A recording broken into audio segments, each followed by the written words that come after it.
নমস্কার বন্ধুরা, তোমরা সকলে কেমন আছো? আশা করি ভালো আছো। আজকে তোমাদের এসএলএসটি শিক্ষাবিজ্ঞানের 6 নাম্বার প্র্যাকটিস সেট সম্পর্কে আলোচনা করব। তো তোমরা যারা চ্যানেলে নতুন হয়ে আছো চ্যানেলটিকে সাবস্ক্রাইব করে দিও, আর ভিডিওটি ভালো লাগলে অবশ্যই লাইক শেয়ার এবং কমেন্ট করে দিও। দেখো, আজকের যে প্রথম প্রশ্নটা আছে 1 নম্বরে, যে শ্রীরামপুর কলেজ কত খ্রিস্টাব্দে স্থাপিত হয়? অপশান এ 1839 খ্রিস্টাব্দে, তারপরে হচ্ছে 1820 খ্রিস্টাব্দে, তারপরে 1818 খ্রিস্টাব্দে, আর অপশান ডি এর মধ্যে আছে কোনোটিই নয়। তো শ্রীরামপুর কলেজ স্থাপিত হয় 1818 খ্রিস্টাব্দে। 1818 খ্রিস্টাব্দে। 2 নম্বর প্রশ্ন, কত খ্রিস্টাব্দে কলিকাতা মাদ্রাসা প্রতিষ্ঠিত হয়? 1860 খ্রিস্টাব্দে, 1880 খ্রিস্টাব্দে, 1850 খ্রিস্টাব্দে, আর হচ্ছে 1870 খ্রিস্টাব্দে।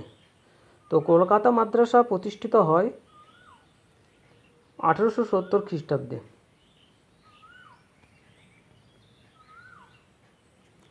পরের প্রশ্ন, 3 নম্বর প্রশ্ন, ভারতবর্ষে শিক্ষার প্রসারে মিশনারিদের সর্বাপেক্ষা গুরুত্বপূর্ণ হল আধুনিক শিক্ষার প্রবর্তন করা, বিভিন্ন ভাষায় অনুবাদ সাহিত্যের উন্নয়ন, মুদ্রণ যন্ত্রের ব্যবহার, আর স্ত্রী শিক্ষার প্রসার। দেখো, এইগুলো প্রত্যেকটাই একটা গুরুত্বপূর্ণ অবদান।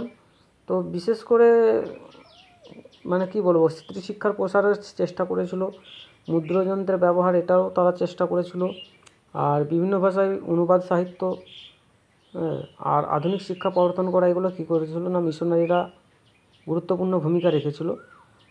তো প্রত্যেকটাই হবে। তো এর মধ্যে সবথেকে বেশি যেটা হবে সেটা হচ্ছে কি মুদ্রণ যন্ত্রের ব্যবহার। ঠিক আছে, মানে এটাকে তারা বাস্তবিক ক্ষেত্রে প্রয়োগ করেছিল আর কি, মুদ্রণ যন্ত্রের মাধ্যমে।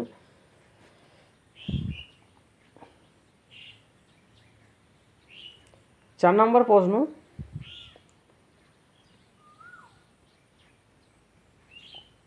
ভারতবর্ষে কত খ্রিস্টাব্দে প্রথম ছাপাখানা আবিষ্কৃত হয়? ভারতবর্ষে কত খ্রিস্টাব্দে প্রথম ছাপাখানা স্থাপিত হয়? 1556 খ্রিস্টাব্দে, 1605 খ্রিস্টাব্দে, 1558 খ্রিস্টাব্দে, নাকি 1538 খ্রিস্টাব্দে? তো ভারতবর্ষে প্রথম ছাপাখানা আবিষ্কৃত মানে স্থাপিত হয়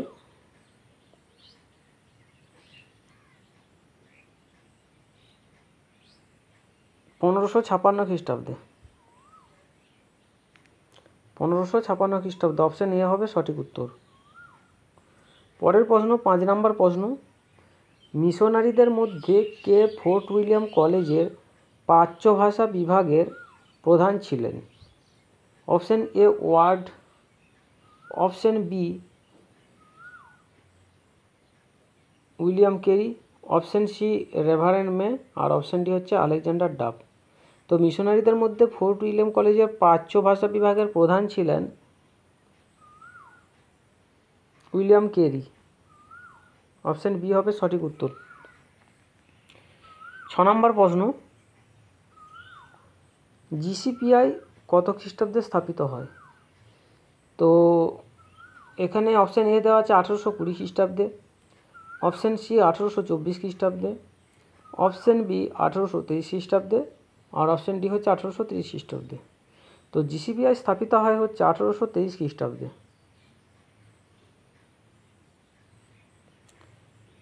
7 নম্বর প্রশ্ন, রেভারেন্ড মে কোন মিশনারির হয়ে কাজ করতেন?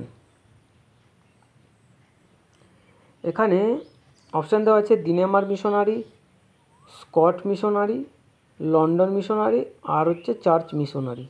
তো এই প্রশ্নটার উত্তর মানে সঠিক জানা নেই, তোমাদের যদি জানা থেকে জানাবে, কমেন্ট বক্সে এটা জানাবে। তাই এটাকে আমি বাদ দিয়ে দিলাম, এটা কমেন্ট বক্সে অবশ্যই জানাবে। 8 নম্বর প্রশ্ন, বাংলা সংবাদপত্র সমাচার দর্পণ কত খ্রিস্টাব্দে এবং কোথা থেকে প্রকাশিত হয়? তো এখানে অপশান দেওয়া আছে 1823 খ্রিস্টাব্দের 23শে মে শ্রীরামপুর থেকে, 1827 খ্রিস্টাব্দের 23শে মে শ্রীরামপুর থেকে, 1818 খ্রিস্টাব্দে 23শে মে কলকাতা থেকে, আর অপশান ডি হচ্ছে 1818 খ্রিস্টাব্দের 23শে মে শ্রীরামপুর থেকে। তো বাংলা সংবাদপত্র সমাচার দর্পণ 1818 খ্রিস্টাব্দে 23শে মে শ্রীরামপুর থেকে প্রকাশিত হয়, মানে অপশান ডি হবে সঠিক উত্তর। 9 নম্বর প্রশ্ন, মিশনারিদের মধ্যে শিক্ষার প্রসারের জন্য চুঁইয়ে পড়া নীতিতে কে সহমত প্রকাশ করেন?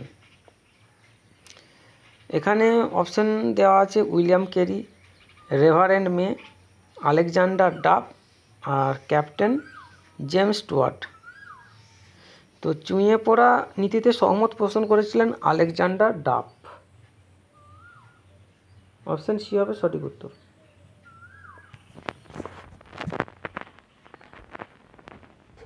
পরের প্রশ্ন, 10 নম্বর প্রশ্ন, আলেকজান্ডার ডাফ প্রতিষ্ঠিত জেনারেল অ্যাসেম্বলিজ ইনস্টিটিউশনের বর্তমান নাম কি? Saint Paul's college, Loreto's college, Saint Andrew's college আর এটা Scottish church college.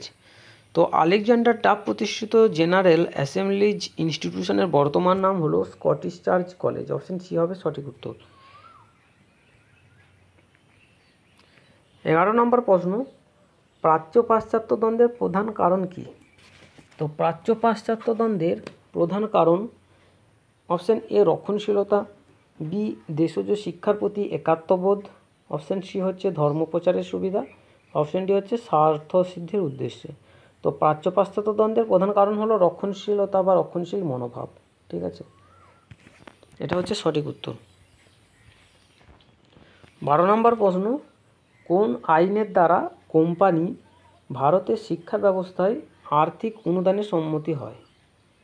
Option A 1823 খ্রিস্টাব্দের সনদ আইন, অপশান বি 1833 খ্রিস্টাব্দের সনদ আইন, অপশান সি 1813 খ্রিস্টাব্দের সনদ আইন। তো 12 নম্বর প্রশ্নের সঠিক উত্তর হবে 1813 খ্রিস্টাব্দের সনদ আইন, 1813 খ্রিস্টাব্দের সনদ আইন। ঠিক আছে। 13 নম্বর প্রশ্ন, প্রথম দিকে জিসিপিআইয়ের কার্যাবলী কোন মতবাদ দ্বারা প্রভাবিত হয়? এ প্রাচ্যবাদ, তারপর হচ্ছে নিরপেক্ষ, তারপর হচ্ছে অপশান বি হচ্ছে পাশ্চাত্যবাদ, আর অপশান ডি সঠিকভাবে বলা যায় না। তো প্রথম দিকে জিসিপিআইয়ের কার্যাবলী প্রাচ্যবাদ দ্বারা প্রভাবিত হয়, প্রাচ্যবাদ। 14 নম্বর প্রশ্ন, শিক্ষাক্ষেত্রে প্রাচ্য এবং পাশ্চাত্যবাদীদের দ্বন্দ্বের প্রধানগুলি কারণগুলি ছিল কী কী? তো 1 নম্বর হচ্ছে শিক্ষার লক্ষ্য এবং উদ্দেশ্য, বি শিক্ষার বিষয়, সি শিক্ষার মাধ্যম। তো শিক্ষাক্ষেত্রে প্রাচ্য পাশ্চাত্যবাদী দ্বন্দ্বের প্রধান কারণ এই তিনটেই হবে, শিক্ষার লক্ষ্য এবং উদ্দেশ্য, শিক্ষার বিষয় এবং শিক্ষার মাধ্যম। তো 14 নম্বর প্রশ্নের সঠিক উত্তর হচ্ছে অপশান ডি। 15 নম্বর প্রশ্ন, নিচের কোনটি সঠিক নয়? পাশ্চাত্যবাদের অন্যতম সমর্থক ছিলেন। দেখো এখানে কি বলেছে সঠিক নয়, Warren Hastings, HP Prinsep, William Jones, Lord Minto. তো পাশ্চাত্যবাদের অন্যতম সমর্থক ছিলেন, এর মধ্যে ভুল হচ্ছে যেটা, সেটা হচ্ছে এইচটি প্রিন্সেপ। তো এইচটি প্রিন্সেপটা হচ্ছে ভুল, পাশ্চাত্যবাদের সমর্থক ছিলেন না। 16 নম্বর প্রশ্ন, বাংলাদেশে দেশীয় শিক্ষা সম্বন্ধে পর্যালোচনায় সর্বপ্রথম কে উদ্যোগ নিয়েছিলেন? বিদ্যাসাগর, ডেভিড হেয়ার, রাজা রামমোহন রায়, উইলিয়াম অ্যাডাম। তো বাংলাদেশে দেশীয় শিক্ষা সম্বন্ধে পর্যালোচনায় প্রথম উদ্যোগ নিয়েছিলেন উইলিয়াম অ্যাডাম। অপশান ডি হবে সঠিক উত্তর। 17 নম্বর প্রশ্ন এবং আজকের শেষ প্রশ্ন, যে অ্যাডামের প্রথম রিপোর্ট প্রকাশিত হয়। অপশান এ 1835-এর 23শে ডিসেম্বর, অপশান বি 1835-এর 1 জুলাই, অপশান সি 1836-এর 1 জুলাই, আর অপশান ডি হচ্ছে 1837-এর 28শে ডিসেম্বর। তো অ্যাডামের প্রথম রিপোর্ট প্রকাশিত হয় অপশান বি 1835-এর 1 জুলাই। তো আজকের মতো এখানেই শেষ করছি। পরের এপিসোডে আবার দেখা হবে। আর ভিডিওর মধ্যে যদি কোথাও কোনো ভুল হয়ে থাকে কমেন্ট বক্সে অবশ্যই জানিয়ে দেবে।